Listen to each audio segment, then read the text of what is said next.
Shalom, saudara-saudara yang terkasih. Sebelum kita memulai aktivitas kita dalam satu hari ini, sebaiknya kita mendengarkan firman Tuhan. Sebelum kita mendengarkan firman Tuhan, kita berdoa. Terima kasih Tuhan Yesus yang baik, karena pada pagi hari ini, di hari terakhir di bulan Maret ini, Engkau masih memberi napas kehidupan untuk kami. Sebentar Tuhan, kami akan mendengarkan sebagian daripada firman. Kiranya berfirmanlah, kami akan mendengarkannya. Dalam Kristus Yesus dan Juru Selamat kami. Amin. Saudara-saudara yang terkasih, firman Tuhan bagi kita hari ini, Markus 14 ayat 61. Markus 14 ayat 61, demikian bunyi firman Tuhan. Tetapi ia tetap diam dan tidak menjawab apa-apa. Imam besar itu bertanya kepadanya sekali lagi. Katanya, apakah engkau Mesias, anak dari yang terpuji? Tetapi ia tetap diam dan tidak menjawab apa-apa. Imam besar itu bertanya kepadanya sekali lagi. Katanya, apakah engkau Mesias, anak dari yang terpuji? Terkadang ketaatan dan kesetiaan seseorang bisa mengakibatkan hal buruk bagi orang yang melakukan hal itu dalam hidupnya. Kenapa hal itu bisa terjadi? Karena orang menganggap di zaman ini sudah payah mencari orang yang setia dan taat. Bahkan terkadang orang menyebut hal itu sudah barang langka yang jarang ditemukan. Sudah barang langka yang jarang ditemukan. Padahal orang setia dan taat sangat-sangat dibutuhkan dalam setiap lini kehidupan. Baik itu di gereja, baik itu di keluarga, baik itu di pekerjaan, baik itu di masyarakat, maupun lingkungan kita di mana kita tinggal. Tetapi dunia ini sekarang sangat suka kepada orang banyak. Kata-kata atau omongannya besar. Suka berjanji, padahal janjinya hanya manis di bibir saja. Tidak heran, banyak orang melakukan itu walaupun sebenarnya dia hanya omong doang. Saudara-saudara yang terkasih, berbeda dengan apa yang dilakukan oleh Tuhan kita Yesus Kristus. Ketika dia di hadapan imam besar dan bertanya kepada Tuhan Yesus tentang Mesias, anak yang terpuji, dia diam 1000 bahasa. Barulah menjawabnya setelah pertanyaan itu diulang lagi untuk mencari-cari kesalahannya dengan ucapan Tuhan Yesus sendiri. Padahal imam besar itu mengetahui semua yang dituduhkan orang banyak, dan para alim ulama, ahli-ahli agama Yahudi itu adalah sesuatu yang bohong, sesuatu saksi palsu yang diperhadapkannya.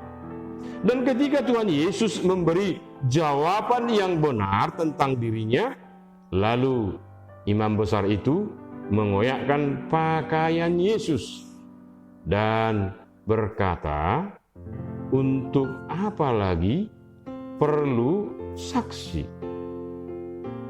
Akibat daripada semuanya itu, mereka satu suara dengan memutuskan Yesus harus dihukum mati. Mereka satu suara dengan memutuskan dia harus dihukum mati.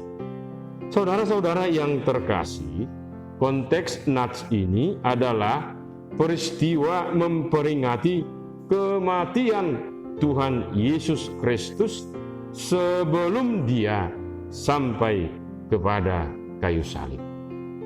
Dia diadili oleh para alim ulama atau para imam dan penguasa ketika itu. Mereka bermufakat supaya ada acara untuk mencari kesalahan, dan kesalahan itulah alasan untuk menyalibkan dia. Berbagai cara mereka lakukan untuk mencari-cari kesalahan yang dilakukan oleh Tuhan Yesus, supaya ada jalan untuk menangkap dia dengan kesalahan yang diucapkan. Tetapi menurut kesaksian Alkitab, tak satu pun kesalahan yang diucapkan oleh Tuhan Yesus. Terkadang dia diam, tidak menjawab pertanyaan yang disampaikan oleh para imam, para penguasa ketika itu. Dia tahu dan mengerti maksud dan tujuan daripada mereka hanya untuk menyalibkan dia dengan mencari-cari kesalahan. Para imam besar tidak mau popularitas mereka hilang dan pengaruhnya berkurang, bahkan tidak ada sama sekali. Bayangkan, mereka adalah tokoh agama Yahudi. Nah, untuk menutupi semuanya itu, mereka mencecar Yesus dengan berbagai pertanyaan dengan harapan Yesus silap dan melakukan kesalahan, dan itulah alasan untuk menyalibkan dia. Saudara-saudara yang terkasih, unik memang apabila kita tidak cermat memperhatikan ajaran Yesus tentang kasih yang tidak mungkin diperoleh dari dunia ini. Padahal apa yang terjadi sama dia dalam kitab Perjanjian Lama, kitab Yesaya, sudah dituliskan, sudah dinubuatkan dalam Perjanjian Lama. Dia hanya diam seperti domba dibawa ke pemotongan. Dia disiksa, dia dicaci maki, memberi punggungnya kepada orang yang mencambuk dia, pipinya kepada orang yang menampar dia. Bahkan dia memberi wajahnya bagi orang yang meludahinya. Dan terkadang dia diam dengan pertanyaan imam besar itu. Saudara-saudara yang terkasih, dia diam bukan karena takut, tetapi dia ingin menggenapi firman Tuhan dan mau mengajarkan kepada setiap orang percaya kepatuhan dan ketaatan serta kesetiaan kepada Sang Bapa harus dimiliki setiap orang yang mengikut dia. Kepatuhan dan ketaatan serta kesetiaan kepada Sang Bapa harus dimiliki setiap orang yang mengikut dia. Amin. kita berdoa. Terima kasih Tuhan Yesus akan firman yang sudah kami terima, yang sudah kami dengar. Kuatkan kami Tuhan melakukannya dengan kuasa Roh Kudus-Mu. Ketika kami diam, ketika kami menderita, ketika kami mengalami pergumulan, semuanya itu hanya untuk kemuliaan saja.